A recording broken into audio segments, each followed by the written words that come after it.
Bonsoir à tous. Merci d'être présents ici ce soir. Je vais vous présenter ce soir le travail que j'ai réalisé au cours de mes 2 années de master, particulièrement la dernière, qui traite, en gros, pour faire simple avec ce grand titre, de l'agriculture urbaine dans le Grand Nouméa. Tout d'abord, oui, comme l'a dit Monsieur Bonabel, j'ai été étudiant en master ADTO au sein de l'Université de la Nouvelle-Calédonie, associé au projet FALA. Comme je vous l'ai dit précédemment, le sujet de cette présentation traitera des 2 années de master que j'ai faites. La première année de master visait à traiter justement de l'agriculture urbaine dans la commune de Dimbéa, plus particulièrement sur Dimbéa-sur-Mer. Cette étude avait pour objectif de quantifier les productions alimentaires produites dans les jardins qu'on pouvait retrouver au sein de Dimbéa-sur-Mer, de déterminer leur importance dans l'alimentation et aussi l'influence qu'elle pouvait avoir on va dire, dans le mode de vie des populations. Suite à cette étude, dont je vais parler plus tard, il a été émis comme idée en perspective d'étudier le même phénomène, mais cette fois-ci dans une autre commune du Grand Nouméa qui a été a fortiori choisie comme Païta. Alors, tout d'abord, Païta, que l'on peut voir ici représentée sur cette carte en 3D, est une commune qui a connu ces 10 dernières années, comme on avons tous pu l'observer, une forte croissance démographique, une croissance démographique qui est avant tout due, excusez-moi, à l'exode rural et urbain des populations néo-calédoniennes. Un exode rural qui s'est connu dans l'histoire de la Calédonie comme étant justement la recherche d'un meilleur cadre de vie et d'un emploi, des populations vivant en brousse ainsi que dans les îles Loyauté, et un exode urbain qui est assez inédit et qui, lui, représente en fait l'envie des populations d'espace. Pour faire simple, ces populations cherchent un mode de vie, on va dire, pavillonnaire, qui est ancré dans l'imaginaire populaire comme étant justement le summum du mode de vie de la classe moyenne. Et les communes de Nouméa et de Dimbéa étant les plus densément peuplées, manquent de cet espace qui, justement, rend je vais encore dire espace, mais qui rend l'espace communal attractif. Les populations se sont donc retournées vers Païta, qui, elle, justement, conserve un caractère rural et possède encore, comme on peut le voir, énormément d'espace. L'afflux de cette population au cours de ces 10 dernières années a engendré avec elle une augmentation, une accélération de l'urbanisation dans cette commune. On a pu tous voir fleurir ici et là de nombreux lotissements. Mais dans le même temps, on a pu observer le phénomène inverse, c'est-à-dire qu'on a eu un phénomène d'urbanisation rapide au cours de cette dernière décennie et en même temps un phénomène de ruralisation. Et cette ruralisation se retrouve en fait avec la présence de ce qu'on a nommé des jardins familiaux informels. C'est typiquement les jardins qu'on peut observer le long des routes lorsqu'on justement on est sur la Save Express ou un peu partout dès qu'il s'agit de friches publiques. Suite justement à l'observation de ces 2 phénomènes à la fois logiques mais aussi contradictoires, la commune de Païta a décidé de mettre en place son plan d'urbanisme directeur qui vise justement à mener la commune de Païta à s'aménager dans une plus grande cohérence avec elle-même, mais aussi avec l'espace qui l'entoure, c'est-à-dire le Grand Nouméa dans sa généralité. Pardon. Une fois ce contexte établi, pour vous faire très simple, les questions étaient de savoir pourquoi est-ce que les jardiniers ont un champ, pourquoi est-ce qu'ils ont un champ alors qu'ils ne se situent pas dans ce qu'on appelle en fait un désert alimentaire et qu'ils possèdent justement des moyens de s'approvisionner en nourriture dans des grandes surfaces, etc., et des marchés. Et quel serait le modèle de jardin au sein du plan d'urbanisme directeur de la commune de Païta pour les habitants qui souhaiteraient en posséder un. Le modèle, je parle là du modèle le plus, on va dire, le plus pratique. Et enfin, c'est la dernière question, qu'apporte la géographie? Cette question s'applique essentiellement en fait, à cette nuit de la science pour retrouver en fait, le caractère scientifique dans cette recherche, dans cette étude, excusez-moi, parce qu'il s'agit d'une étude, on va dire, un peu plus légère en termes de thématiques scientifiques que les études précédentes. Je vous parle depuis tout à l'heure de jardins familiaux formels et informels. Ici, nous avons les 2 exemples de jardins familiaux que l'on peut retrouver justement sur Païta. Il y a ce qu'on appelle les jardins. Tout d'abord, excusez-moi, une brève définition. Un jardin familial informel, c'est un jardin qui se présente, qui est présent en fait sur du foncier public, qui n'est soumis à aucune restriction et qui est mis en place par un jardinier à la suite d'une initiative privée pour répondre en fait à des besoins qui lui est propre. Nous avons deux types de jardins. Les jardins qui sont présents en fait dans des rigoles d'évacuation d'eau qu'on appelle des caniveaux, qui sont des jardins justement, excusez-moi, qui sont des jardins irrigués, mais irrigués avec de l'eau d'évacuation d'eau. Et les jardins de plein champ qu'on va retrouver en fait sur des friches la plupart du temps de zones inondables. Et c'est sur ces deux types de jardins que j'ai été mener justement mon étude en allant rencontrer les jardiniers qui pratiquent l'agriculture et qui sont justement les propriétaires, parce qu'il ne s'agit pas de propriété, mais de ces espaces. Alors sur ces deux cartes que nous avons ici, nous pouvons voir justement la spatialisation de ce phénomène. Tout d'abord sur la carte de gauche. Sur la carte de gauche, nous avons justement une image, on va dire, de la répartition des zones agricoles informelles de Dimbéa-sur-Mer, de Païta, excusez-moi, de Païta Sud. Les jardins sur lesquels justement j'ai été récolter des informations sont représentés en aplat vert, dans des zones agricoles informelles plus étendues qui sont elles représentées en aplat mauve. Ces deux cartes ont été réalisées justement à l'aide de ce qu'on appelle un système d'information géographique qui s'appelle QGIS, qui est un système open source, et à l'aide d'images satellitales.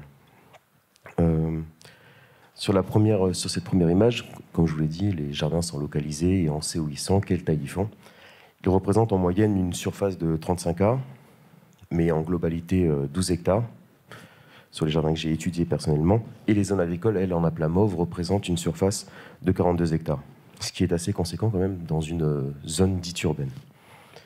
Les jardiniers que j'ai pu rencontrer sur leur parcelle étaient des jardiniers âgés d'environ en moyenne de 56 ans, donc il s'agit d'une population assez âgée, sans vouloir justement froisser certaines personnes. Ces jardiniers produisaient en moyenne 500 kg de production agricole, c'est-à-dire majoritairement des productions de tubercules tropicaux et de bananes. C'est ce qu'on appelle un système végécole. Il leur a été demandé, je leur ai demandé quelles étaient les principales motivations justement pour jardiner alors qu'ils possèdent des moyens d'approvisionnement alimentaire.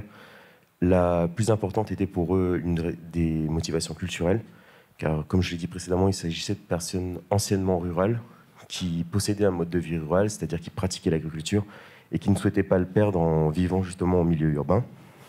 Il s'agit du loisir, car comme je l'ai dit, il s'agit de personnes ayant 56 ans, donc en moyenne, donc souvent retraités. Et ils ont émis aussi la nécessité de pratiquer l'agriculture pour des besoins économiques. Quand il leur a été demandé justement quelles étaient les économies mensuelles effectuées, il est apparu qu'en moyenne, les jardiniers effectuaient 15 000 francs d'économie par mois grâce à la production de leur jardin, qu'ils autoconsommaient, donnaient, utilisaient comme objet de coutume ou vendaient. Sachant que l'autoconsommation était le principal objectif. 60% des jardiniers autoconsommaient la quasi-totalité de leur production. Suite justement à cette évaluation mensuelle, on a pu déterminer, tout simplement par un calcul très simple de maths, qu'à la fin de l'année, le jardin leur permettait à ces jardiniers de faire l'équivalent d'un SMIC d'économie, d'un mois de SMIC d'économie. Je leur ai demandé, en plus de ça, si justement leur espace, c'est-à-dire les 35 ar qu'ils avaient en moyenne, leur suffisait pour subvenir à leurs besoins. Il est apparu que non. Ces jardiniers avaient pour objectif de consommer dans leur régime alimentaire 40% de leur production vivrière, des jardins. Et il s'est avéré que seulement 20% de cette alimentation pouvait être réalisée grâce justement à ces jardins.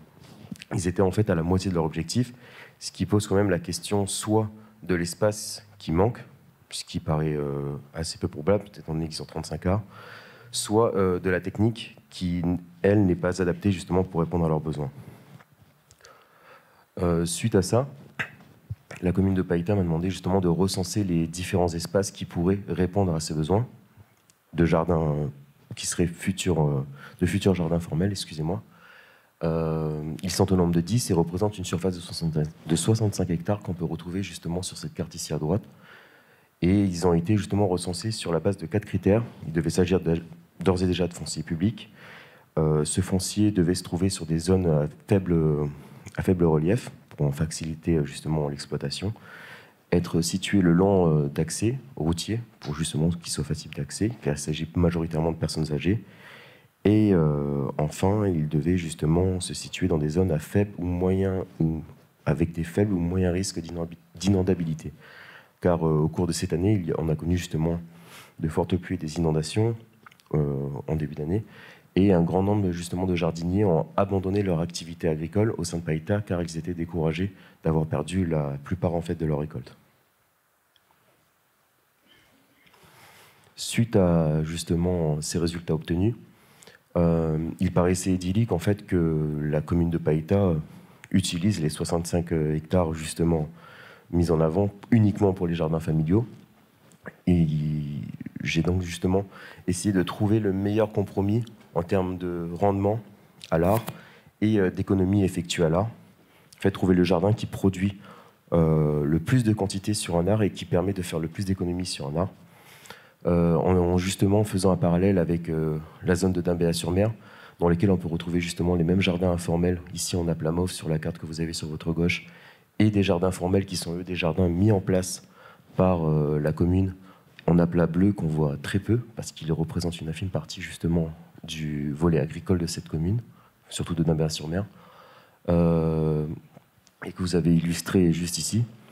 J'ai pu déterminer que justement le type de jardin le plus productif et qui permettait le plus d'économies était celui des jardins informels de Dimbéa-sur-Mer, et qu'il s'agissait d'un jardin qui mesurait dans la superficie devrait faire 3,5 ar et qui devrait justement disposer d'équipements liés justement à cette pratique de l'agriculture, ainsi qu'un mode d'irrigation, car l'irrigation est le principal facteur en fait de productivité pour justement ces jardiniers.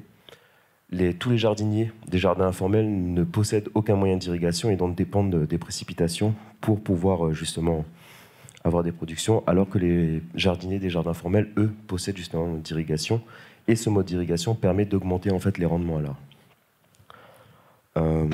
Suite à ce résultat, il est apparu que, comme je vous l'ai dit, le meilleur modèle est un modèle de 3,5 ar pour Païta, avec une méthode d'irrigation et des infrastructures adaptées. En conclusion, les jardiniers étudiés sur Païta, comme je vous l'ai dit, sont des jardiniers de 56 ans, appartenant à la classe moyenne basse, avec des revenus de 77 000 francs à peu près par mois. Les motivations pour la pratique sont majoritairement culturelles, de loisirs et économiques. Ils pratiquent un système végécole propre à l'Océanie. Païta dispose de 65 hectares pour justement implanter des jardins formels qui devront suivre le modèle de jardin de Dimbéa, avec 3,5 ar, être irrigués, des infrastructures. Et pour en revenir à la question de la géographie nous a permis en fait de spatialiser en fait un phénomène sociétal. Spatialiser des phénomènes, spatialiser des phénomènes sociétaux, et il nous a permis d'intégrer en fait ces dynamiques dans des politiques d'aménagement. Merci. Merci Nicolas. Voilà, donc Nicolas a eu le courage quand même de présenter. Hein, tous les présentateurs, enfin toutes les personnes qui ont présenté ce soir sont tous docteurs de leur discipline. Nicolas, lui, il a Master 2, donc il n'est pas encore à ce niveau d'expertise, mais je pense qu'on peut l'applaudir parce qu'il a eu le courage de venir présenter son travail. Il y a peut-être une ou deux questions pour Nicolas, puis après on a la petite vidéo qui dure même pas 3 minutes sur la plateforme de microscopie électronique, et puis après on vous libérera. C'est bon pour l'exposer? Ah, je vois qu'il y a une question en haut, j'arrive.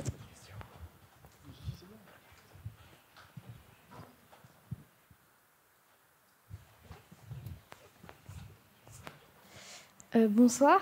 Alors, du coup, comme ce type de jardin informel, ça semble répondre quand même à des comportements sociétaux, du coup, en réponse à des exodes ruraux, j'imagine qu'on peut trouver ça ailleurs qu'à Païta. Enfin, ça a l'air d'être un phénomène qui peut se développer juste à la suite d'un exode rural. Oui, en fait, ce phénomène se retrouve en fait dans la majeure partie du Grand Nouméa. À partir du moment où en fait, on a des populations, dans l'étude on peut le voir, mais je ne l'ai pas présenté ici, mais il s'agit principalement de populations océaniennes. À partir du moment où en fait, on a une population océanienne dans un cadre de vie qui est urbain, qui n'est pas son cadre de vie habituel, qui ne correspond pas en fait à ces critères de mode de vie, qui n'est pas du tout en adéquation avec la façon dont il vit, il va essayer de retrouver justement la façon dont il vit en justement commençant par un premier pas qui est la mise en place d'un jardin. C'est-à-dire que dans toutes les communes où on retrouve justement on va retrouver un fond urbain, c'est-à-dire une ville ou un village ou quoi que ce soit, et qu'on va avoir des populations océaniennes vivant dans cet espace urbain, on retrouvera forcément des jardins, car il est apparu au cours de ces 2 études que cet aspect culturel était vraiment prépondérant et devait se faire, sinon cela engendrait justement un mal-être de ces populations. On a une dernière question ici. Oui, bonsoir. Est-ce que vous avez réussi à identifier le nombre ou la quantité de gens qui pourraient être intéressés par des jardins familiaux et si oui, par quelle méthode? Alors ça faisait partie de mon travail, mais malheureusement avec la crise sanitaire, j'ai pas pu le faire parce qu'en fait ce résultat devait s'obtenir en fait en allant discuter avec des populations qui devaient être les plus sensibles d'avoir ce besoin, c'est-à-dire soit des personnes ayant un faible revenu ou vivant dans un mode de logement groupé, c'est-à-dire en appartement. Et je devais justement choisir en fait une cible de mode d'habitat groupé avec des populations à moyen ou faible revenu pour leur demander s'ils éprouvaient le besoin d'avoir justement une parcelle agricole, quels seraient leurs besoins en termes de quantité et de proportion dans l'alimentation, et en fait corréler ces résultats avec ceux que j'ai obtenus des jardiniers qui pratiquaient eux déjà l'agriculture, et ensuite leur proposer justement cette option d'un jardin de 3,5 arts avec les modes d'irrigation et tout ce qui s'ensuit, et de voir si justement ces personnes étaient réceptives et souhaitaient en fait la mise en place de ces jardins.